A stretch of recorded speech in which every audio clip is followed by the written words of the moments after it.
I can announce first the draft. Welcome back, everyone. We will recommence working through the agenda by considering the proposed decision under Agenda 5.6, that's resources, mobilization strategy and financing partnerships. But before we launch into that discussion, I'm going to hand over to the Secretariat for a few comments. Just thank you, Mr. President. Just a quick announcement. Draft 2 of document 6.2 strategic plan is available on the mini site in English for the moment. Thank you, Chair.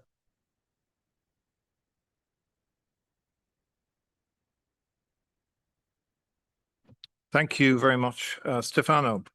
Right then, on to item 5.6, resources, mobilization, strategy and financing partnerships.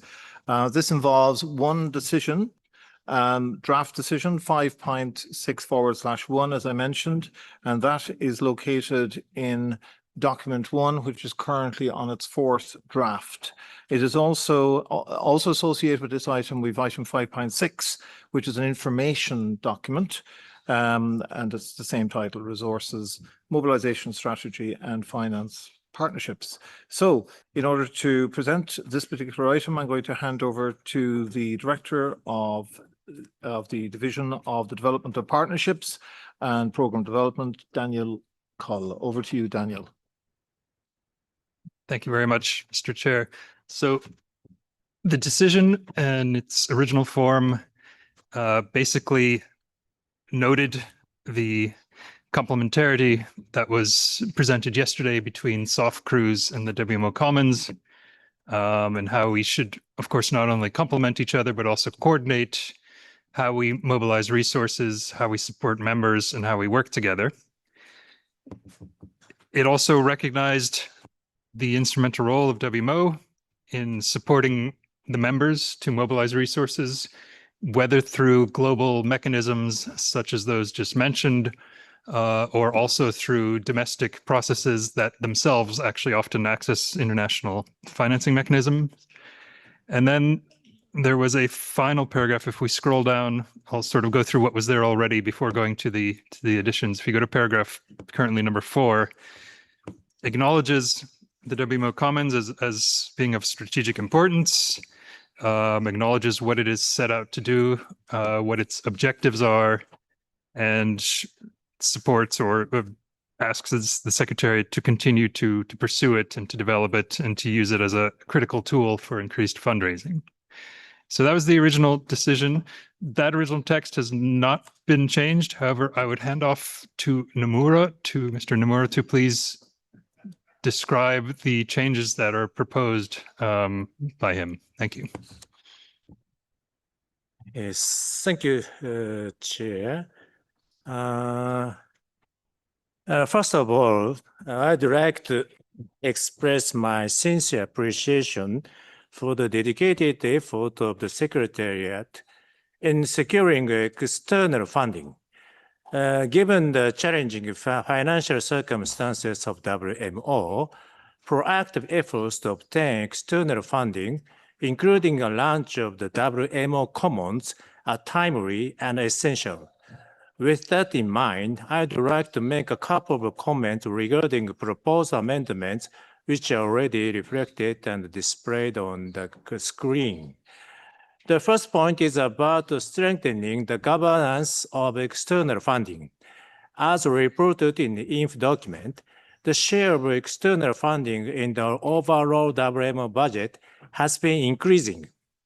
Activities supported by external funding are critically important for providing direct country-level assistance to members and should be implemented with the support of competent experts in a manner that is fair, transparent, and free from conflicts of interest. In particular, technical contributions from regular budget staff are indispensable for supporting the implementation of WMO technical standards and guidelines through extra budgetary projects. However, when regular budget staff are engaged in the project that support specific countries, The staff time devoted to such activities should be appropriately covered by external funding. Conversely, the same principle should apply when externally funded staff contribute to regular budget activities. As opportunities for collaboration between regular budget staff and externally funded staff are expected to increase, it is essential to strengthen transparent financial management systems, including a proper tracking of staff time. This issue is also of critical importance when considering the future scale and the effective allocation of the regular budget. The second is about the public nature of the WMO's global infrastructure. As already explained during the panel discussion this afternoon, WMO global infrastructure, WMO global infrastructure constitutes the global public good that benefits all across the public, private, and academic sectors. Therefore, it would make sense to encourage contributions to the WMO's global infrastructure from all beneficiaries, including private sector, in recognition of its shared value. However, I'd like to stress that the WMO global public goods should maintain its nature as a global public good and should continue to develop in accordance with the WMO Unified Data Policy, particularly the principle of expanding free and unrestricted data. The WMO Commons experts accept contribution from the private sector, but any contribution from the private sector to the WMO Commons should not affect its nature of the WMO global public goods and of any WMO activities. Finally, regarding the governance of the operation of the WMO Commons, while we support and welcome further advancement of the WMO Commons initiative, we would like to request the Secretary General to submit the draft governance and reporting framework of the WMO Commons to EC 81 for consideration. As this is the first time for WMO to accept investments from the private sector, it is essential to ensure fair and transparent operations and accountability to and oversight by WMO members, as well as to maintain alignment with the strategic and operational plans. Thank you, Chair. Thank you, Daniel, and thank you, Dr. Nomura, for outlining the thinking behind the additional text that has been proposed for this particular decision, decision 5.6/1. Right then, the floor is open for any comments or questions or clarifications or observations that anyone might have in relation to the draft that we now have on the screen in front of you.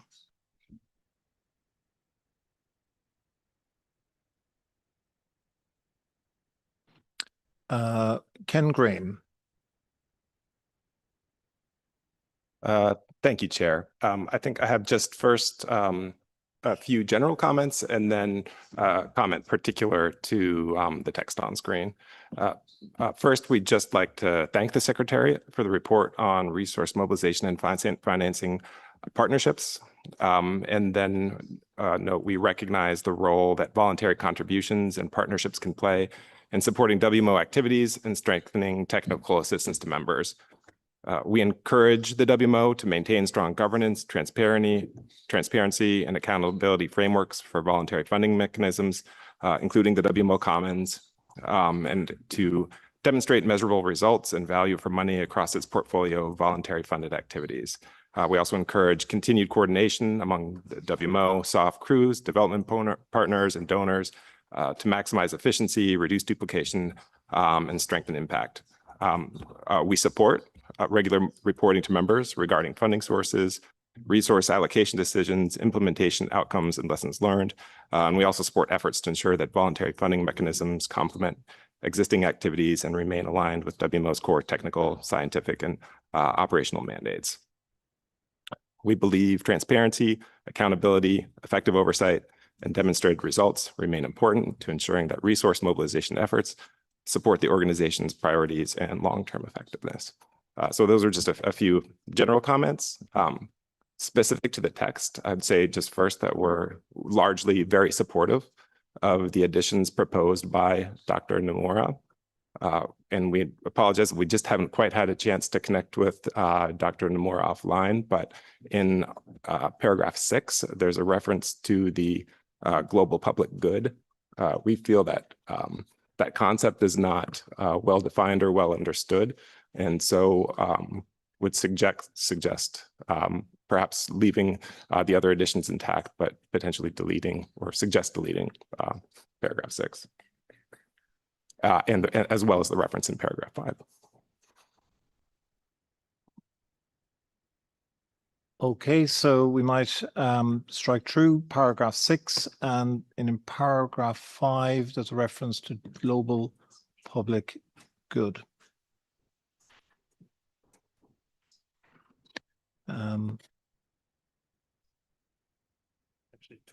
There's 2 references. Thanks, Danielle.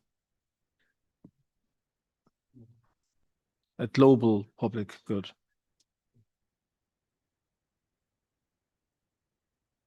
And there's global on the, yep.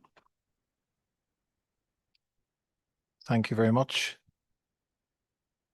Right then, anyone else seeking the floor, please?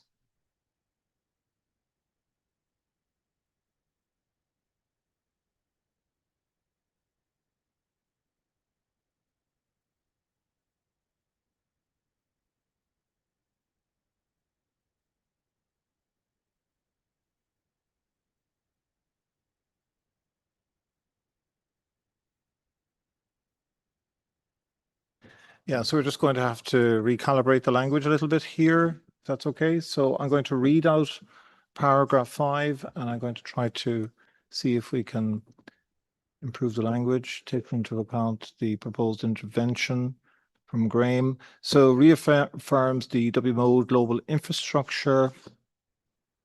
That the WMO global infrastructure constitutes. Benefits. Yes, we get rid of constitutes. Thank you. So benefits, if you could change benefiting.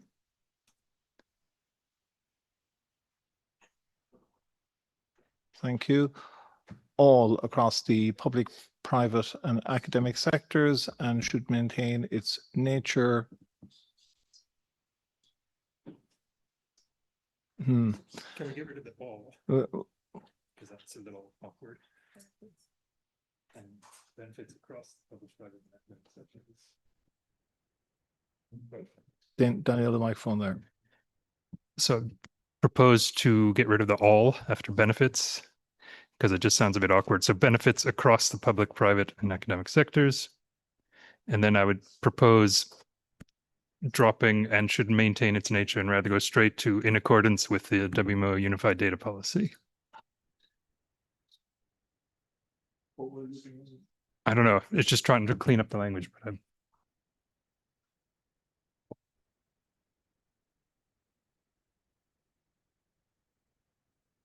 Thanks, Danielle. So we'll read it again.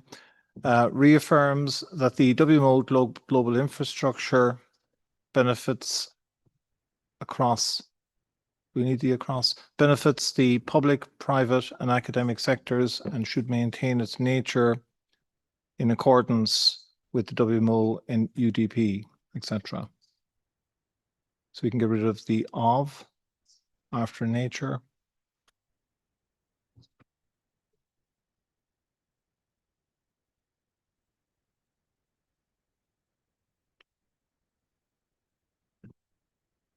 Or leave nature.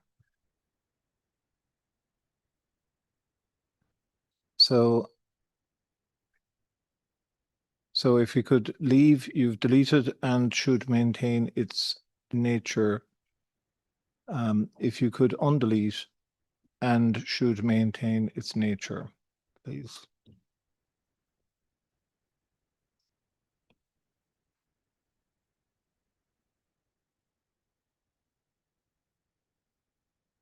And just get rid of the.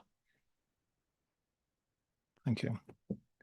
So reaffirms that the WMO global infrastructure benefits the public, private, and academics, benefits public, private, and academic sectors, and should maintain its nature in accordance with the WMO UDP, particularly its principle of the expansion of free and unrestricted data, and encourages contributions from beneficiaries, etc.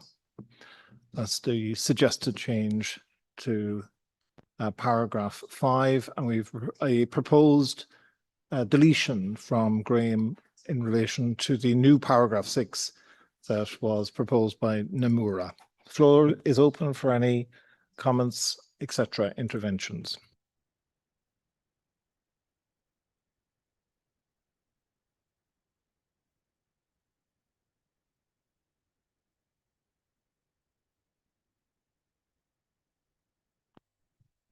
I don't see anybody seeking the floor. Nobody seeking the floor online. Right then, so I propose that we move to a vote. Has anybody any objection if I propose that the Executive Council approves the decision as drafted on the screen in front of you here?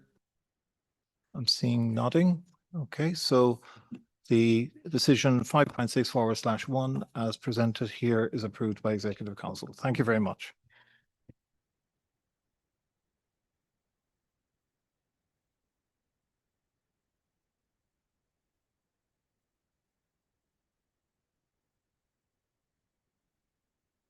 So we'll be starting in just 1 or 2 minutes, so you can stay in your seats. Thank you very much.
إذن مساء الخير جميعا.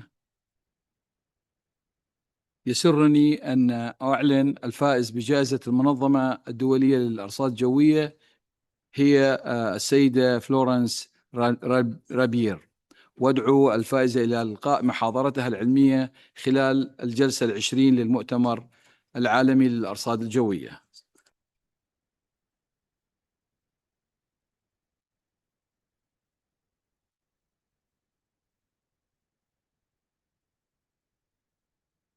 والآن أود أن أعطي الكلمة لرئيس لجنة اختيار جائزة فيصالة الدكتور مهاباترا للإعلان عن الفائزين بجائزة البروفيسور الدكتور فيصالة 30 لأفضل ورقة بحثية متميزة في مجال أجهزة وأساليب الرصد، وبجائزة البروفيسور الدكتور فيصالة 11 لتطوير وتنفيذ أجهزة وأساليب الرصد في البلدان النامية. تفضل دكتور مهاباترا.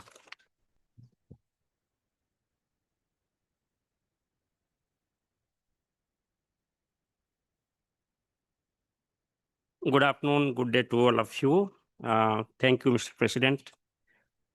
The selection committee for the Professor Dr. Bilo Baisala Awards met on Tuesday, 23rd June 2026 at 13:00 hours. The members of the selection committee reviewed the submissions received for the 30th granting of the Professor Dr. Bilo Baisala Award for an outstanding research paper, and for the 11th granting of the Professor Dr. Bilo Baisala Award for the development and implementation of the instruments and methods of observations in developing countries. The members of the selection committee also reviewed the assessments received from the 3 scientists who served as assessors of the submitted papers. For the developing country award, 3 papers out of 8 were eligible. The 2 best submissions were very close, while addressing totally different technologies. The selection committee was pleased to see that the highest rated publication had been published in a peer-reviewed scientific journal and originated from a least developed country. The members of the selection committee unanimously recommended that ECIT might consider granting the Baisala Award to Sama Gyanabahu and Ganame from Burkina Faso for the paper entitled Global Reporting Format Automation Under Rain, Runways Conditions Monitoring in Real Time Using Integrated Sensing and Communication Technology, published in Engineering Reports in 2025. For the Outstanding Research Paper Award, 6 papers out of 11 were assessed as eligible. The highest rated submission was finally not considered by the selection committee, as it was not published in a scientific journal as per the award criteria. The members of the selection committee unanimously recommended that ECIT might consider granting the Outstanding Paper Award to the next highest rated paper, Licos, Lagoy, Bernat, Buffet, and Bernie from France for the paper entitled The Stream Gauging Ruler, a low-cost, low-tech alternative discharge measurement technique, published in Journal of Hydrology in 2024. It should be noted that for several years, the number of submissions had been low. As a consequence, EC 79 had allowed as a trial for the 2026 Professor Dr. Bilo Baisala Awards submissions originating from chairs of Infocom subsidiary bodies, in addition to the submission originating from permanent representatives. Some submissions were received through this mechanism. Therefore, the selection committee proposed to extend this trial for the 2028 Professor Dr. Bilo Baisala Awards. It is proposed to reflect this in draft decision 7.1/1 EC 79 as follows. I request, can you please display the draft text on the screen, please?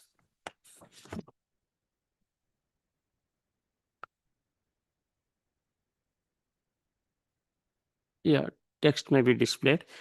Awards, the 30th Professor Dr. Bilo Baisala Award for an outstanding research paper on instruments and methods of observations to Lee Cause, J. Ligoy, M. Burnett, F. Buffett, A. and Bernie C.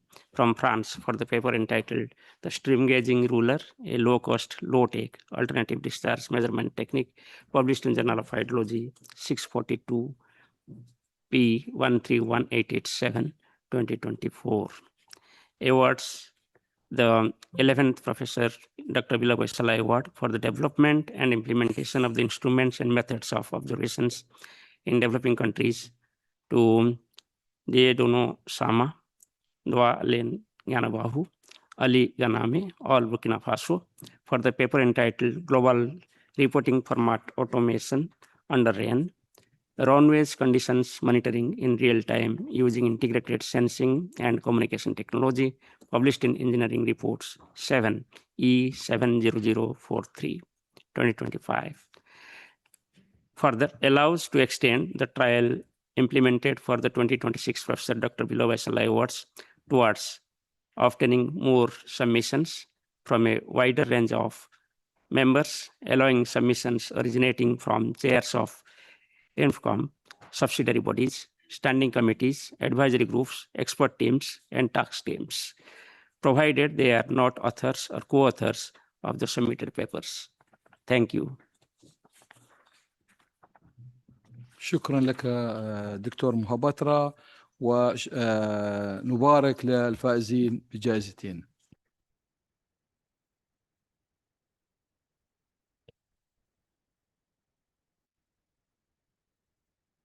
كما أود أن أدعو السيد لينك لذكر الفائز بجائزة العلماء الشباب. تفضل سيدي.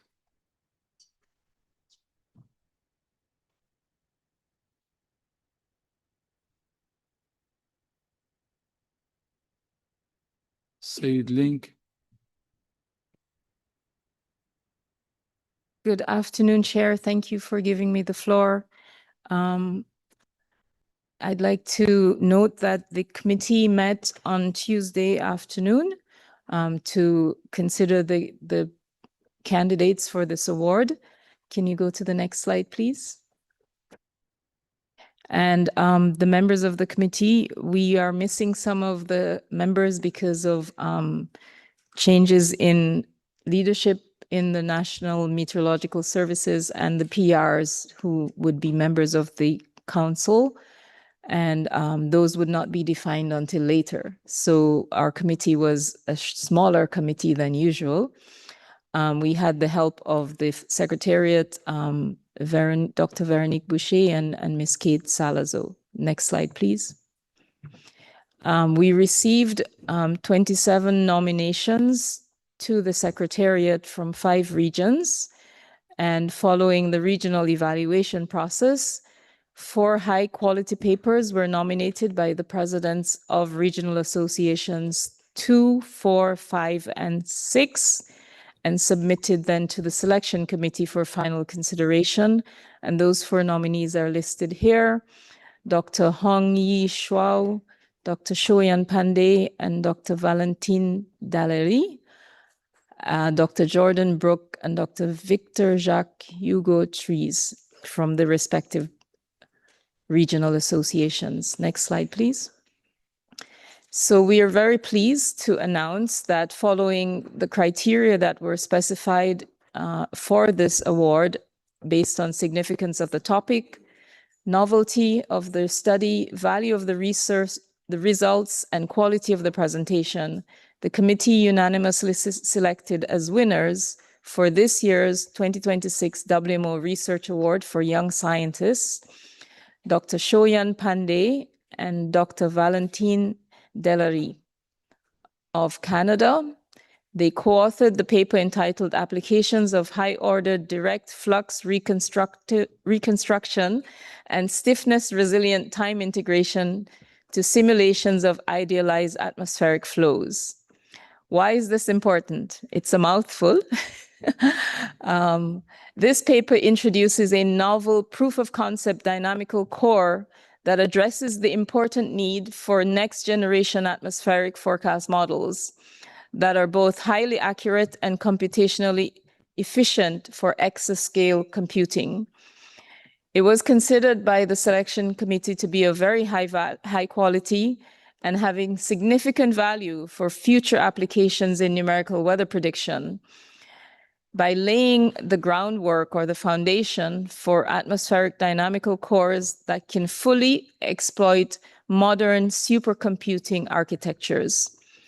The selection committee also would like to highlight an additional paper that scored highly as well towards all surface assimilation of microwave sounding data in the CMA GFS 4D-VAR system by Dr. Hong Li Shuao, which was assessed to have significant scientific merit and an outstanding contribution to future applications in remote sensing and data assimilation. My final slide. I want to encourage, and the selection committee actually, I want to thank Dr. Siwe, encouraging permanent representatives with WMO and presidents of regional associations to continue to promote the WMO Young Scientist Award and to encourage the nomination of outstanding young scientists from all regions with a view to ensuring broader geographical representation among the candidates. Thank you very much. Thank you. شكرا لك سيدة ايرين.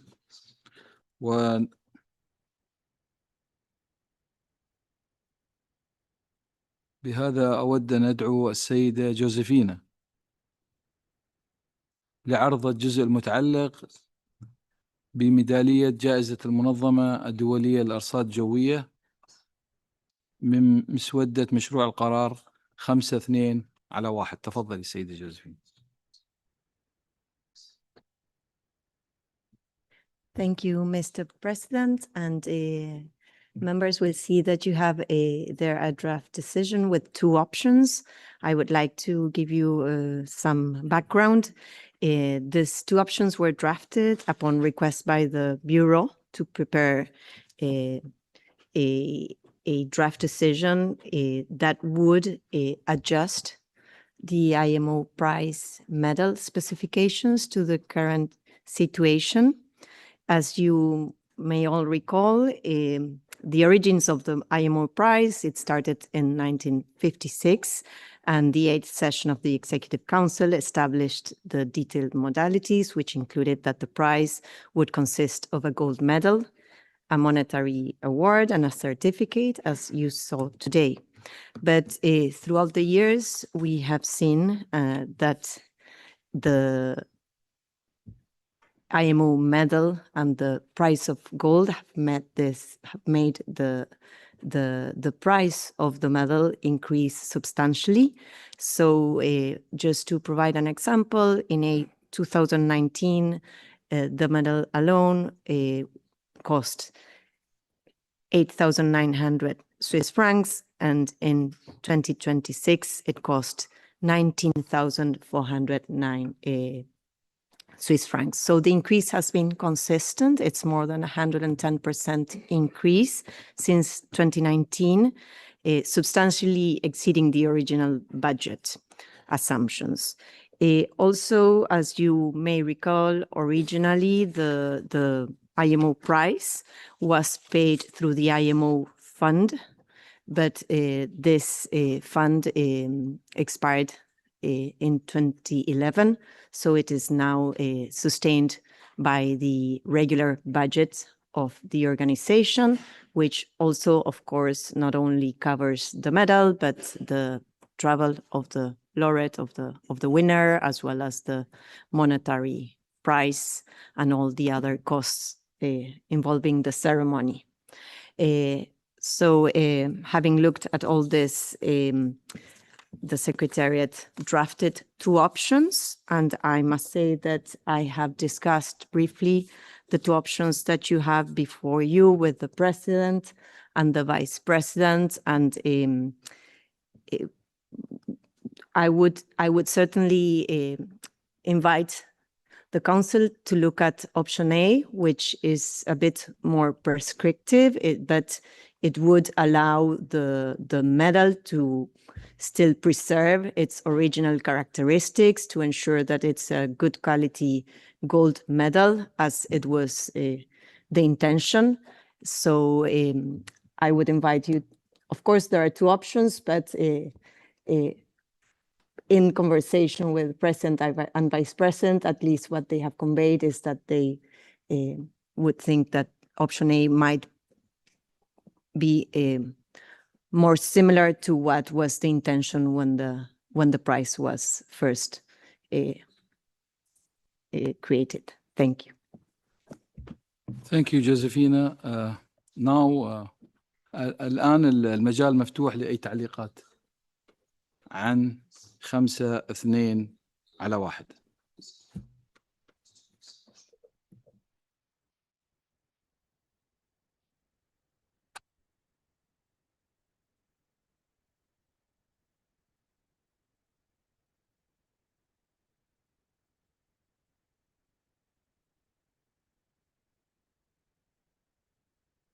إذن لا يوجد أي تعليق، وبهذا تم اعتماد مسودة مشروع القرار. With option A. Option A. Yeah, with option A, yes.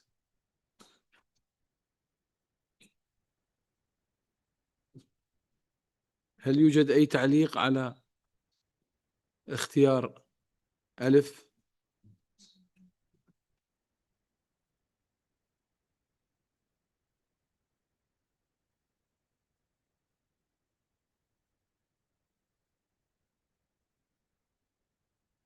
لا يوجد أي تعليق، وبهذا نعتمد مسودة مشروع القرار 5-2-1. شكرا لكم.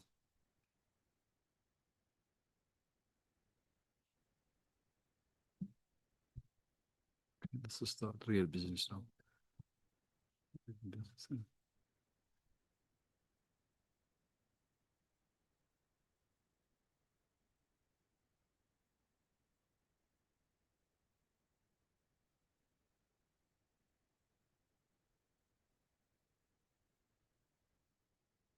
إذا نكمل الآن البند التالي، وهو البند 5.7 البيانات المالية لعام 2025 وتقرير المدقق الخارجي وخطة عمل الإدارة بشأن توصيات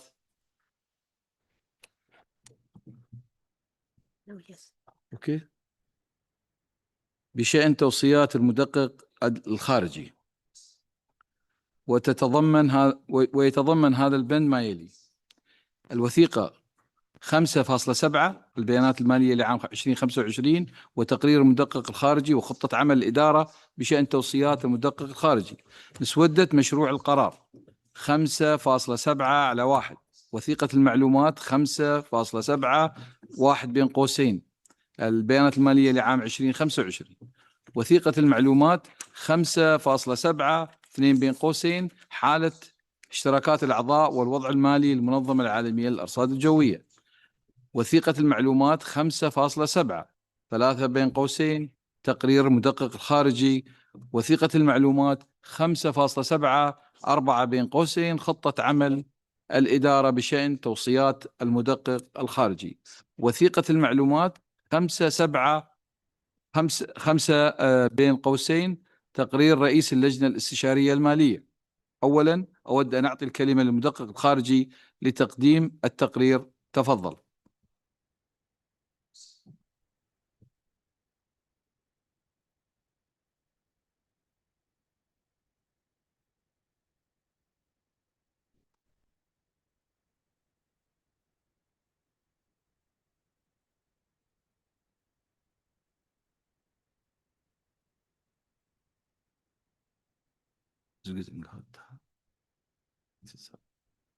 I think we should air condition.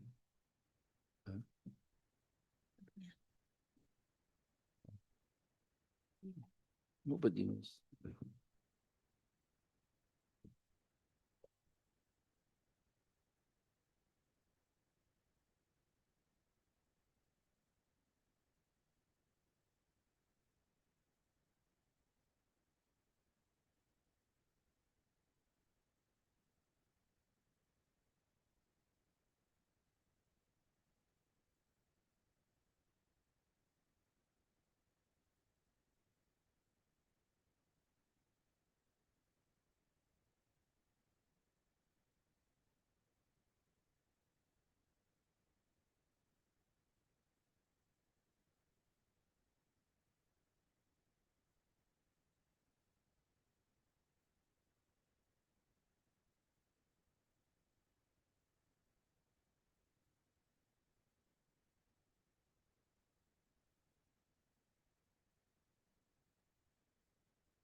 Mr. President, it's my pleasure to introduce the report of the external auditor of the financial statement for the year 2025. I will now invite my colleague Pinto to present the main results of our work. Thank you very much. Thank you, Mr. President. Good afternoon, distinguished members of the Executive Council, ladies and gentlemen. Before turning on the detailed findings, I would like to express our appreciation to the Secretary General, the Controller, the Finance Division, and all staff involved for the cooperation through the audit process. The audit was conducted in accordance with international standards on auditing and was planned and performed using a risk-based approach. Accordingly, our work extended beyond the financial statements and included selected areas of governance, financial management, and internal control that, in our judgment, are most relevant to the organization's accountability, financial resilience, and long-term sustainability. Let me briefly highlight the key message arising from our work. Next, please. First, we issue an unqualified audit opinion on the 25 financial statement. The report also includes another matter paragraph concerning WMO reliance on the quantum platform and services provided by UNDP. Second, the organization reported an improved financial position and financial performance during 25. Third, WMO currently maintain an adequate liquidity position. Nevertheless, a number of forward-looking risks remain and should continue to be carefully monitored in order to safeguard the organization's long-term financial sustainability. Fourth, finally, the audit identified opportunities to further strengthen the traceability, reliability, and auditability of financial information and the related processes. Taken together, these observations contribute to a common objective, strengthening the organization's ability to continue delivering its mandate effectively and sustainably in an increasingly uncertain environment. I will now turn into as anticipated, we issue with an unqualified opinion because of the general reliability of the financial statement. Areas requiring continued attention are disclosure and transparency, traceability, and the reliability of accounting information. We issue also another matter paragraph because of the outsourcing quantum ERP. We don't have any audit implication because for this year, we use alternative audit procedure. So no impact on the opinion, but potential implication is possible for future audit cycle. Next, please. So, which is the problem? Quantum platform is managed by UNDP. Therefore, it is impossible to fully carry out an IT general control on an outsourced ERP. Which are the key observations? Governance and oversight limitations, limited visibility over privileged users and database level activities, assurance framework still evolving. So which is the message to the Executive Council? Management has taken the action within its authority to address the identified issues. The Executive Council attention is drawn to the need for continued oversight and support to ensure that the remaining governance, accountability, and sustainability challenges are effectively addressed. Next, please. The overall financial position have increased from achieving a net asset deficit decreasing from 54.8 million to 32.4 million Swiss franc. The main factors, the main drivers factor are a reduction in employee benefits liabilities, reflecting the impact of changes in actuarial assumptions, and the higher asset contribution receivable. So the message, which is outstanding asset contribution and historical arrears, remain key consideration for liquidity risk and long-term financial sustainability. Also, the financial performance has improved.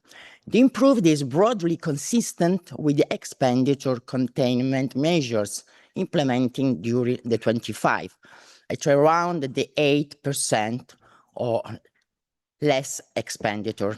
In this case, the assessment of the expenditure trends should be considered together with the trustability and the reliability of the financial information.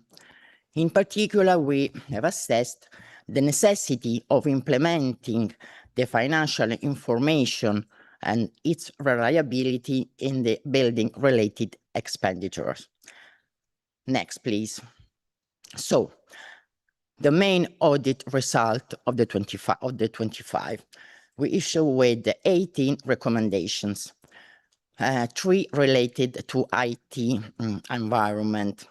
All these recommendations are equally important to the common objective and purpose of maintain the WMO capacity to function and to have a sustainable activities. So the main areas are the liquidity and financial sustainability, the financial information quality and traceability, the managing of revenues and expenditure, and the internal control environment, in particular for quantum oversight. Next, please. So, as I anticipated, the liquidity risk is the main question. It's not a current problem because the current position is adequate to meet the current liabilities with 130.4 million of cash and equivalents, a current liabilities of 88.9. Management assumption underpinning liquidity planning are cost containment actions, structural expenditure reductions, activity prioritization and phasing, potential use of working capital fund, voluntary contribution activities undertaken only upon receipt of funds, which is the problem in the future for a forward-looking perspective. Assessed contribution receivable increased to 32.7 million from 18.4 million of the 24, reflecting an increase of 14.3 million in net unpaid assets contributions. Outstanding gross asset contribution rose to 44.3 million. There are persistent arrears, around 9.3 million before 22, increasing uncertainty over future cash inflows. So next, please. We have 3 main areas. The liquidity projection remain exposed to member states' payment behavior. Factors outside WMO controls, also the Congress decisions on a reimbursement of unspent assets contribution, currently suspended until 27, potential need for further expenditure reduction. So in this environment, it is very important to enforce the planning for liquidity. To this purpose are very important, clear assumption and methodologies, adequate documentation, reliable expenditure information. To these purposes, so the financial reporting assume a very important role in terms of reliability and transparent financial information to provide accountability, decision-making, and finally, liquidity risk assessment. Next, please. In this context, so our recommendation, even if have been issued in different areas, are linked to a common message: quality and traceability. And the key audit areas have been asset under construction, building-related expenditure, asset register, and other receivable. The potential impact are in an impact and so risk on the liquidity planning and management, expenditure control, financial planning, informed governance decision. Next, please. Focus on building-related expenditure. Building-related expenditure is presented net of tenant recharge amounts through offsetting mechanism. The audit continued to identify inconsistency between a recharge calculation, accounting classification, and supporting documentation. So it was not possible to fully assess whether the conditions required for offsetting under IPSAS were met, not determine the actual level of building-related expenditures borne by WMO. This is the link to the traceability and the complete financial information. Next, please. Other areas interested are the voluntary contribution that evidence progress in the management. However, weaknesses remain, some weaknesses in documentation, traceability, and reconciliation, but we notice a lot of progress during the year.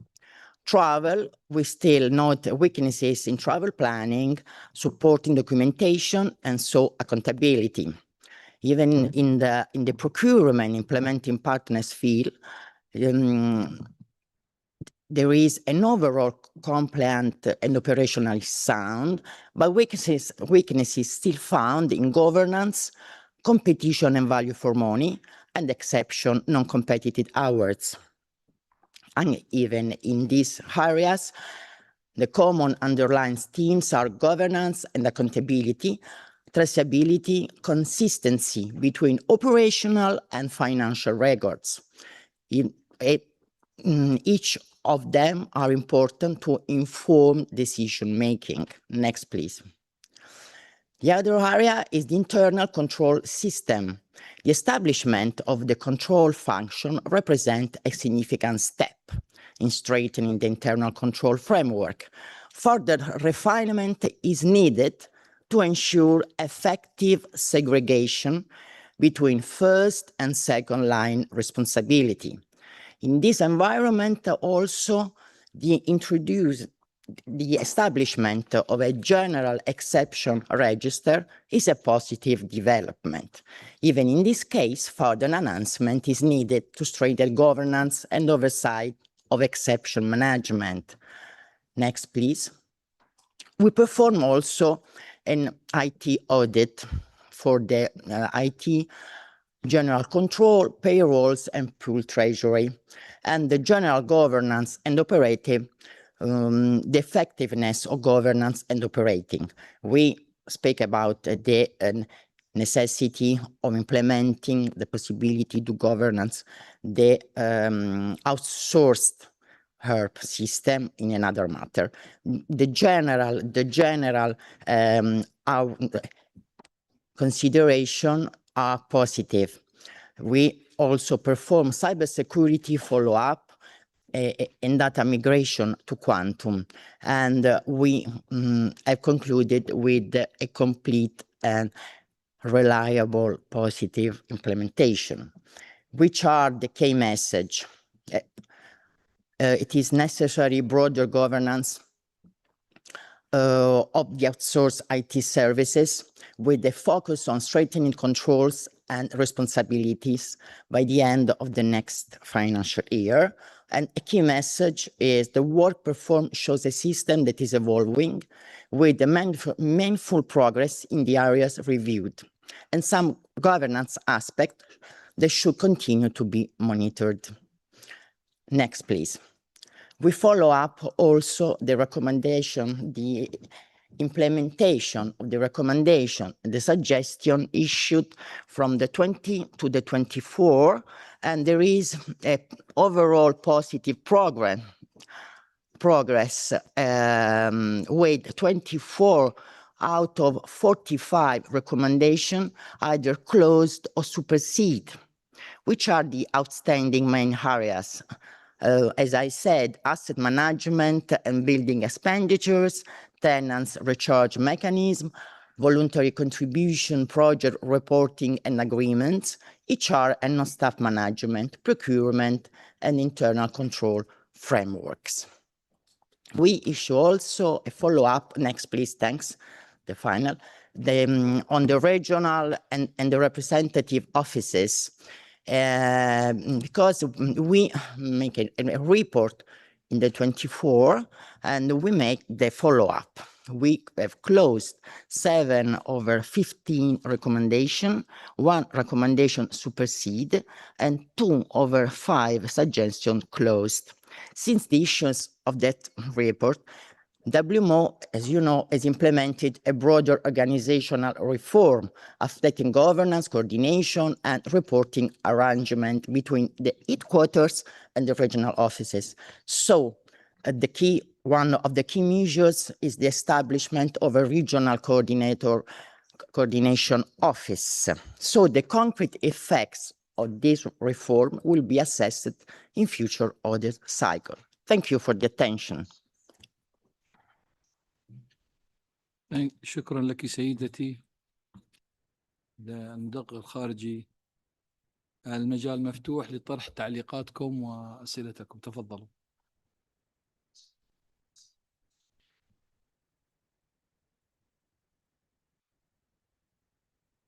Graham, تفضل. Thank you, Mr. President.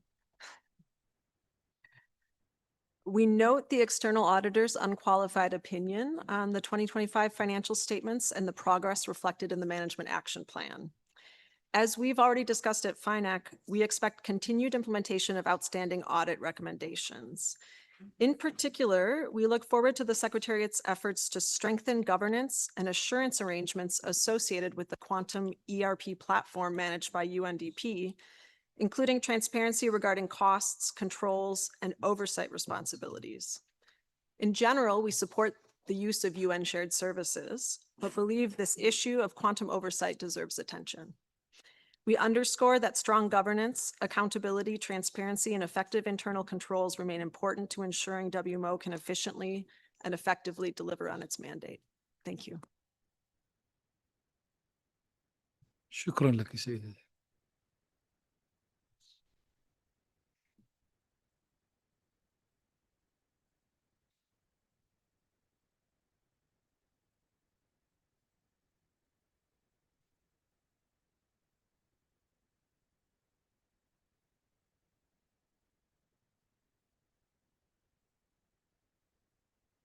إذن قبل أن ننتقل إلى مسودة مشروع القرار 571 أود أن أدعو المراقب المالي السيد براين لتقديم موجز عن الوضع المالي للمنظمة العالمية للأرصاد الجوية. تفضل براين.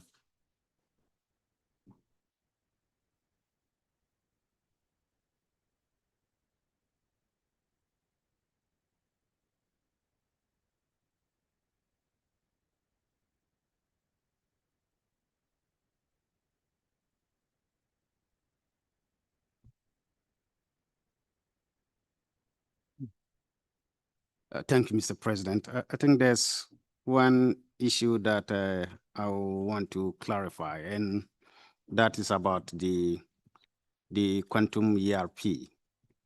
The quantum ERP is one of the 21 efficiencies adopted by the high-level committee of management in the UN system as the efficiency measures of the UN 80 initiative. This quantum ERP as a service in the United Nations system is led by UNDP and is made up of 10 UN system entities. 2 of them are specialized agencies, namely WMO and ICAO. The issue we are having here, and for which we are tabling it before the HLCM, probably will be escalated to the panel of auditors, is that any of the specialized agencies that join it might have the same situation that WMO and ICAO is having, because all the other 8 entities are audited by the UN BOA, the UN Board of Auditors. They audit all the secretariat, the funds and program, and other related entities, except the specialized agencies that have their own auditors. And I think the specialized agencies auditors want some sort of systems and control, operating controls assurance. The UN BOA is of the view that the UN system operates a single audit principle, and that if they have not found anything wrong with that any entity have a system, there's no need for that. But that is becoming an oversight challenge that we are having in the UN system, for which in the next HLCM meeting, that will be discussed, because until that is resolved between the respective auditors, the Board of Auditors and the auditors of the specialized agencies, we are going to have a situation where the auditors of the specialized agencies are not able to assert an independent assurance from their perspective, for which the BOA also felt there's no need for it because of the single audit principle, that they, as auditors of the United Nations system, has equally looked at the matter under consideration and have not found any adverse issues. So I wanted this to be discussed so that it actually will not be resolved at WMO level.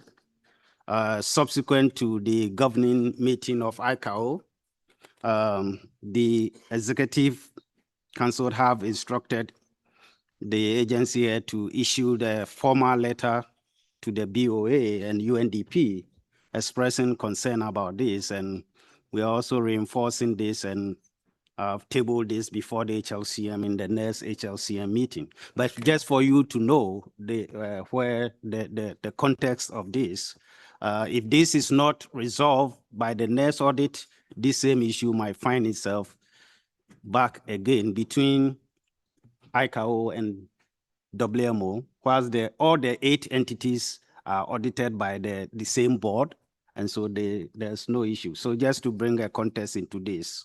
Thank you, Mr. President. شكرا لك سيد توماس. إذا ننتقل إلى براين. تفضل براين.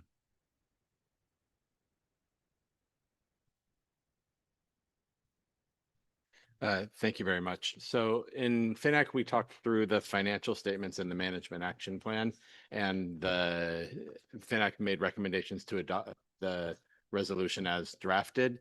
We're not going to redo those presentations here, and I think one of the comments already referred to the continued progress that's being made on the management action plan for the external auditor recommendations. As a highlight, we've implemented all recommendations prior to 2022 and 88% of those in 2022 and 2023. And we're continuing to put focus on those recommendations in response to Mr. Graham's advisor. So just as some information there. However, given where we are and what we've been talking about throughout the EC, we felt it was really important to go through the financial situation slides. Where are we from a financial situation? There have been a couple of references to it, but for Executive Council, we wanted to go through with the EC members present where we are. So go to the next slide, please. Keep one more. So as some background, prior to 2024, we saw about 98% of annual assessed contributions were ultimately paid by maybe within 4 years. Since 2024, however, the paid amounts have declined to approximately 77% of the annual assessed contribution, meaning that we're having to manage our expenditures and liquidity to address the shortfall in the payment of the assessed contributions as we compare it to the regular budget. Next, please. So first we'll look at the assessed contribution side, so the inflow. As you can see at 31 May of 2026, there was 77.8 million Swiss franc outstanding, which is over 20 million more than this time last year. Obviously not where we want to be. And that's driving a number of issues. Next slide. This is made up, we can see 72 million out of the 78 million is made up of the top 20. There was a partial payment received from China already for 2026. And then there's also the UAE payment has actually come in as well. I think this is my prior slide deck as well. So no, it's fine. Nothing you can do about it now. So the line 2 of 4 million of the amounts from China has been paid and all of the amount from the UAE has been paid. So that's helpful to see that. And we're hoping continued payments of assessed contributions are made. Next slide. So when you take this into effect, what does that mean? So our total assessment for the 2026 to 2027 period is 138.8 million. However, based upon history and what we're seeing in the current payment patterns of members, we're only expecting to receive 105 million out of that 139 million during the biennium. Okay, next. So then what's the other side, right? I don't, as was said earlier by the external auditor, I don't control the inflow. I can try and help it make it easier, but that's up to the members. What we can control is the expenditure side. So since early 2025, Secretary General has implemented quite significant expenditure controls. Initially, we were focusing on travel, consultants, and internal prioritization. And as was mentioned, appreciated the additional liquidity support provided by the host government through the forgiveness of the 2025 loan repayment, which is also continuing to 2026. That resulted in a budgetary underspend of 5.6 million or 8% of the budget. Next. But that's not enough, and that was 2025. So what are we doing in 2026 and 2027? First, as was discussed earlier in the sessions, the deferment of the reinvestment of the savings from the transformation is saving 6 million a year. That was structural cost reduction that we've determined not to reinvest. We're having to make some hard decisions with respect to the staffing positions. 7 of the positions that were identified in the transformation are not being recruited right now. And as vacancies occur, we are managing a higher vacancy rate to try and defer expenditures with respect to staff costs. And that's expected to save about 2.8 million per year for the 26-27 period. We've also looked at how we may be able to reallocate funding of certain positions that were under the regular budget initially to extra budgetary or other funding sources when that is appropriate and reasonable based upon agreements and the work that the staff are performing. And then we have the activity costs. So the continued standard cost containment where we're reducing travel, consultants, prioritization, and the such. 1.7 million a year was identified before the tiering process. As we said during the task force, we couldn't wait until the tiering process was concluded. We needed to take some actions to make sure that we maintain liquidity. And we are increasing the amount of the savings on administrative fixed costs as well by 0.8 million a year. And then looking at, as an interim measure, replacing business class with premium economy, or the level immediately below business class, to try and save money from the regular budget expenditures. Next. As I already mentioned, the host government has agreed to forgive the 2026 amount of the loan for another 1.5 million of savings. And out of the WMO Commons, the contribution from the UAE of $1 million, or approximately 800,000 Swiss franc, is being used to fund some things that were originally foreseen under the regular budget, which is saving liquidity from the regular budget. Okay, next. So what does that mean? A lot of numbers here, but really just a couple on the top. Our original budget was 139 million. Over the 2 years from the non-reinvestment of the savings from the transformation, it's saving us 12 million. And those other measures is saving us an additional 15 million forecast over this financial period. Okay, so that's 27 million of savings. Next slide. So in summary, what does that mean? So if you see on the far right, the 2026, 2027, we had forecast assessed contributions of 105. And after the savings measures, forecast expenditure of 112. So that means we still are going to be eating into our cash by about 7 million this year, even with all the measures that we have in place. We still forecast to have cash at the end of, that's meant to be 2027, not 2026, at the end of 2027. However, we will be dipping into the working capital fund. And so the general fund is expected to be fully utilized, and we will have dipping into the working capital fund a little bit.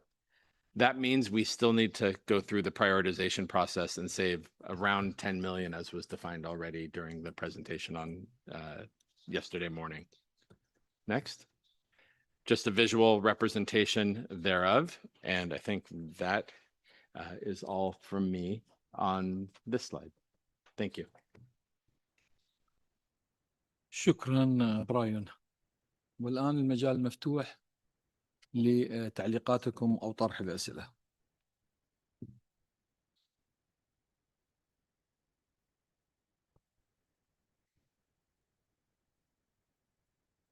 سيد مينغو تفضل.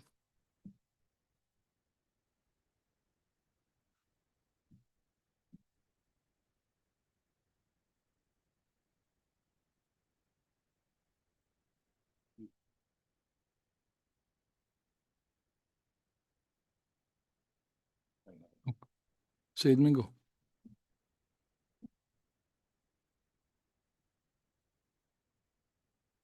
Sorry. Gracias, señor presidente. Lo haré en español. En primera instancia, agradezco el trabajo de la Secretaría, de la Presidencia, de todo el staff de la OMM en este proceso bastante duro. Tengo que sacarme la camiseta ahora de presidente y decir que Paraguay pagó el 2025 esta semana su contribución, y trato con ello de poner un poco como ejemplo a este país de Sudamérica, ¿verdad? Esta región. Nosotros queremos seguir apoyando la multilateralidad, el multilateralismo, y bueno, mi gobierno entonces se puso al día hasta el año pasado.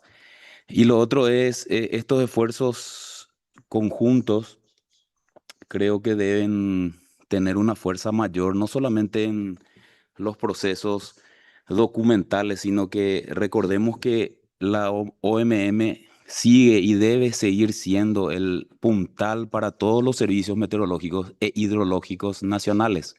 Así como escuché en muchas conversaciones sacar el término SMHN, poner que sea esto válido, que no sea válido, que sea inclusive, ayer hubo una discusión con respecto a solidez o que tenga una solidez en el tiempo. Y bueno, lo único que creo que está manteniendo, no solamente a nivel regional, sino a nivel global, la imagen de la OMM sigue siendo el puntal. Entonces, quiero incitar a los colegas, a todos los miembros y a los estados, entonces, a que podamos ayudarnos y sigamos adelante con este proceso. Gracias, presidente.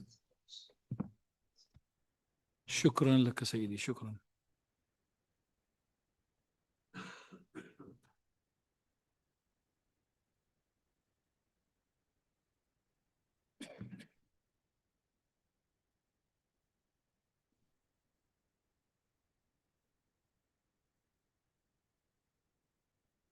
إذا لا يوجد أي تعليق أعود مرة أخرى للسيد إبراهيم لتقديم مسودة مشروع القرار 5-7/1. تفضل إبراهيم.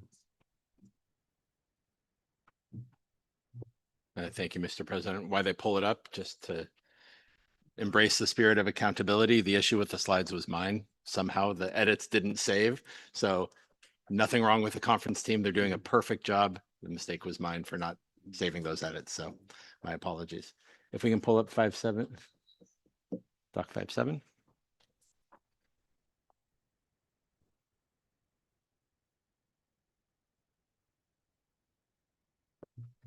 See, just to make sure. And this should be 5-7 draft 2, yes?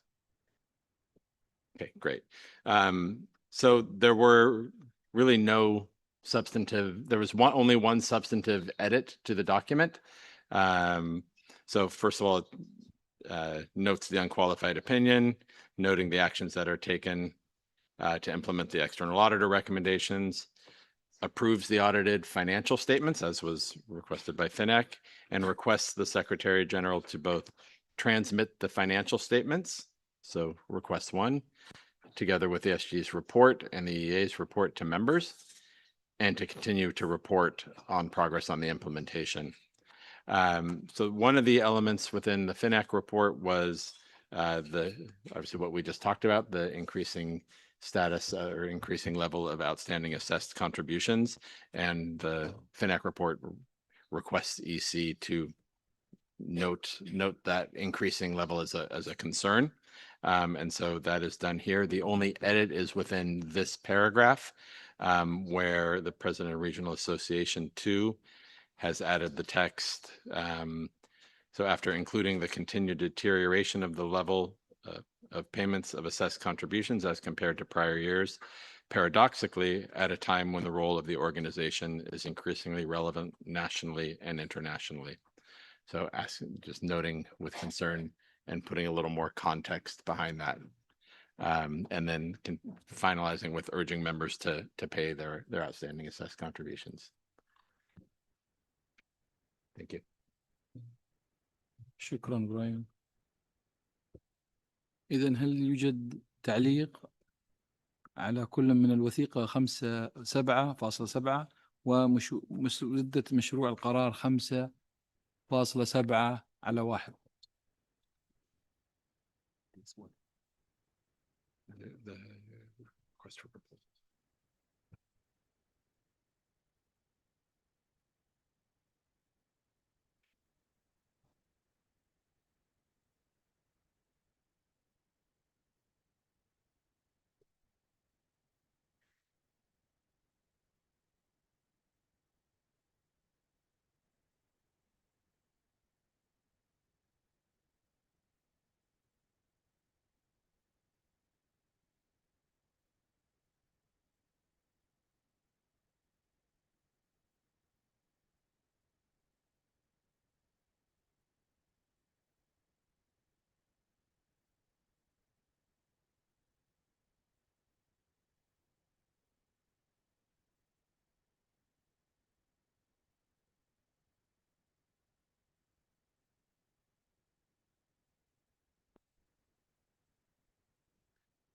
Thank you, Mr. President.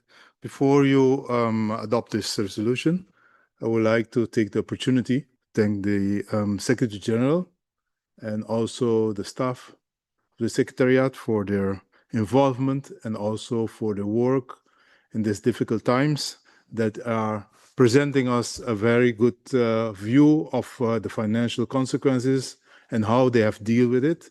So thank you so much for putting yourself and the Secretariat together with the Secretary General to allowing the work where we will be able to make further use of the organization as the members of the WMO. So thank you so much for your efforts and for the continued work in this journey.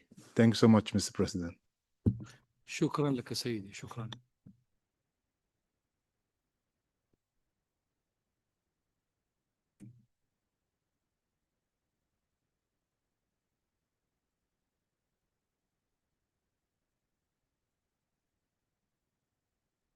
إذن لا أرى أي تعليق، وبهذا نعتمد مسودة مشروع القرار 5.7/1.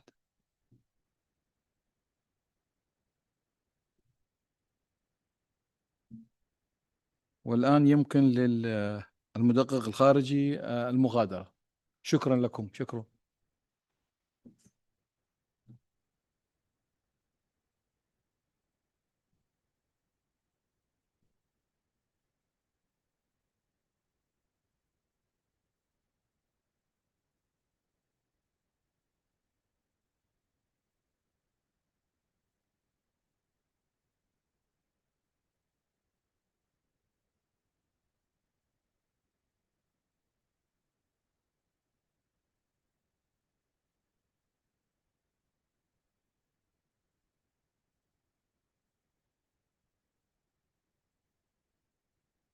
ننتقل الآن إلى البند التالي من جدول الأعمال.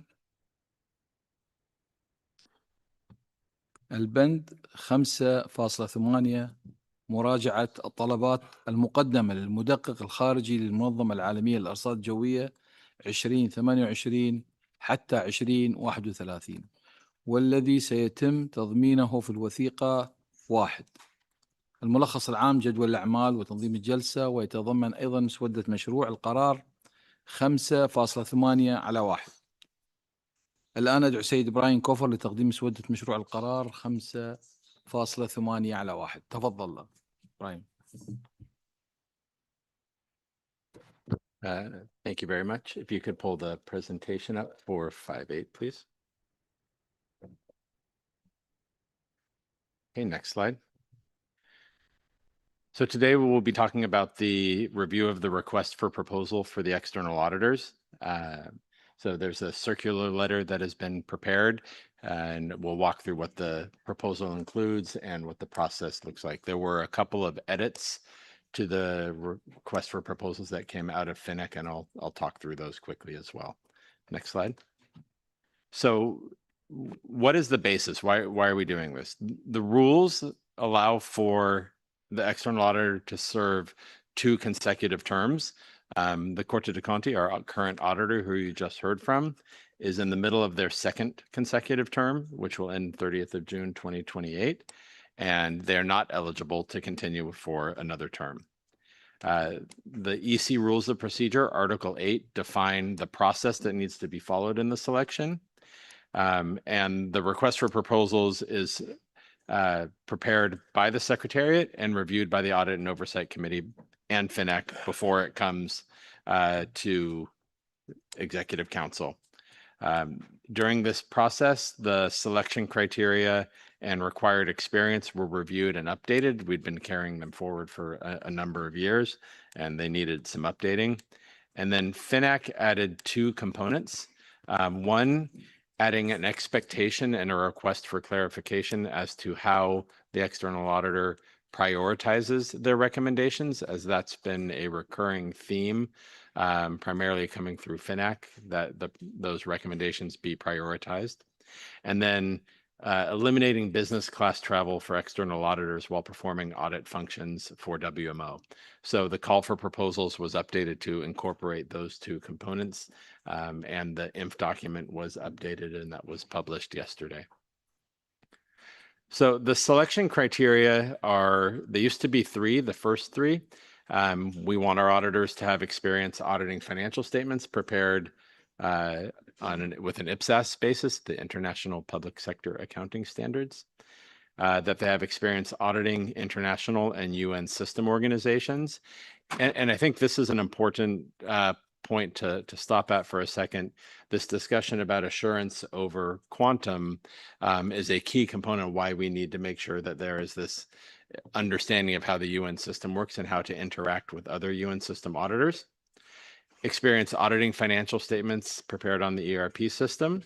And then we updated for the final three criteria, experience in auditing in environments where there's heavy reliance on technology and digital tools, including cloud-based, experience with the International Internal Control Standards, the COSO, and one that was implicit in the past, but we wanted to make it explicit, was the cost and affordability of the proposed audit fee. So those are the criteria by which EC 82 will determine who the external auditor will be going forward. Next slide. So the selection process, this will get approved hopefully momentarily. In August, we will send the circular letter to all members to allow coordination with their Supreme Audit institutions and the proposals to be developed. Proposals are due in by December.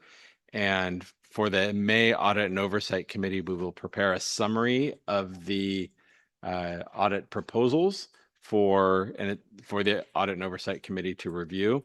It is a factual summary. It does not rank or provide an opinion. That is the prerogative of Executive Council. In June, the Executive Council selection panel will make a recommendation to EC 82 for selection, and then we will issue the letter of appointment and the auditors will begin their term. Next slide. So the requested decision is just that the Executive Council requests that the SG circulate the request for proposals and get the process started effectively. So with that, Mr. President, I'll turn it back to you. Thank you. شكرا برايون. والآن المجال مفتوح للتعليقات على مسودة مشروع القرار. المجال مفتوح لتلقي التعليقات عن مسودة مشروع القرار 5.8/1. تفضل.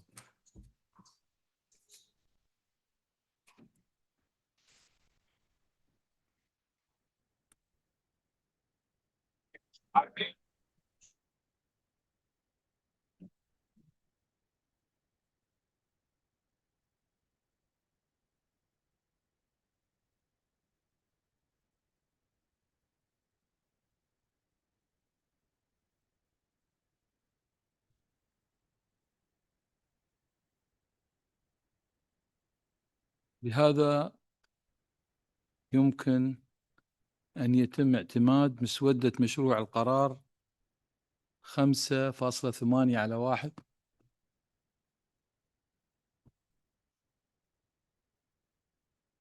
إذا نعتمد مسودة القرار، وبهذا تستحقون استراحة قهوة لمدة 20 دقيقة.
مرحبا بكم مجددا.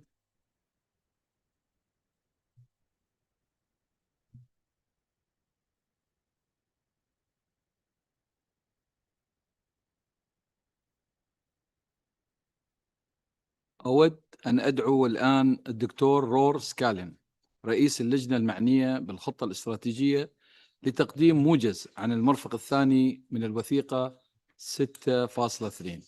تفضل سيد رور.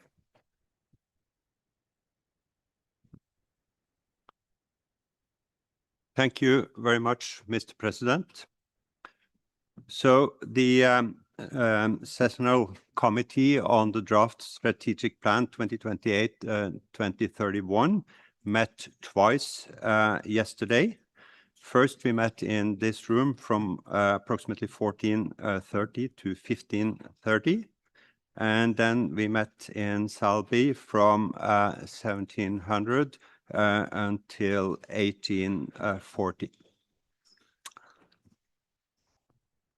We decided to split the work on the draft strategic plan into two parts, reflected by two annexes, which you can now see the Annex 2 on the screen.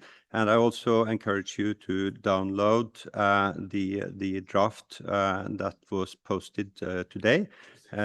And please download it, because that will allow you to see all the changes.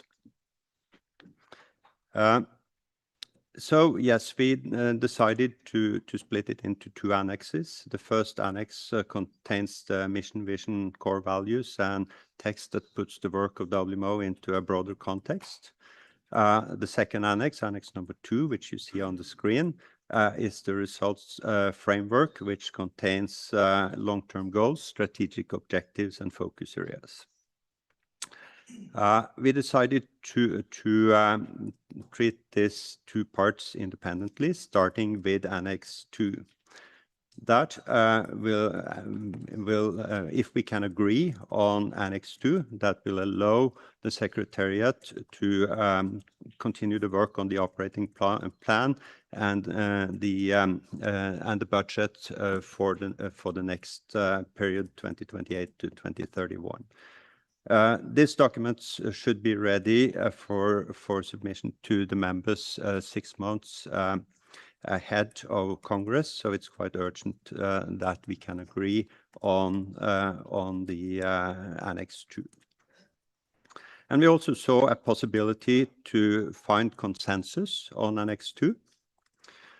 Following discussions in the committee on all of the strategic objectives and a number of changes both to the substantial content as well as the language, the committee agreed last night on the version that you can now find in the drafts for discussion and also on the screen. So based on that, based on the agreement we found yesterday, Mr. President, I recommend that we today adopt Annex number 2 and that the committee continues the discussions on Annex 1 later today. Thank you very much. شكرا لك سيد رور، شكرا. هل هناك أي تعليق على ما تقدم به السيد رور سكالين؟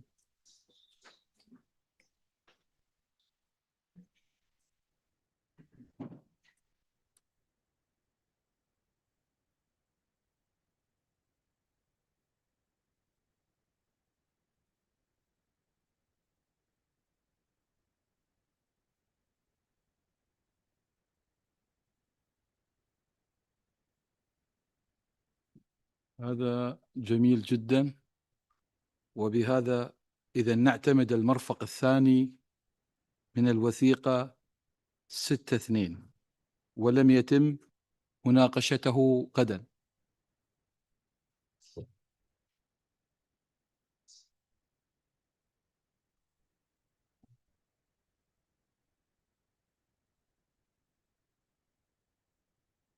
شكرا لكم. سأعطي الكلمة مرة أخرى للدكتور رور سكالين. تفضل رور. Thank you very much, Mr. President, and thank you to all the members of the Executive Council.